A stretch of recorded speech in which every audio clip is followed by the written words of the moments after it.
अस्सलामुअलैकुम नाज़रीन, मैं हूँ आपकी मेज़बान नायला भट्टी। आइए नजर डालते हैं आज की न्यूज़ हेडलाइंस पर। दीना से राशिदा मैडम, डीपीओ जेहलम नासिर महमूद बाजवा की inspector general of police Punjab doctor Usman Anwar के विजन के मुताबिक ओपन डोर पॉलिसी के तहत डीपीओ ऑफिस में खुली कचहरी का इनकाद।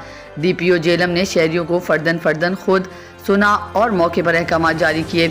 इंचार्ज कंप्लेंट सेल को मुतल्लिका पुलिस अफसरान को फ़ोन करके फौरी कार्रवाई अमल में लाने का हुक्म दिया।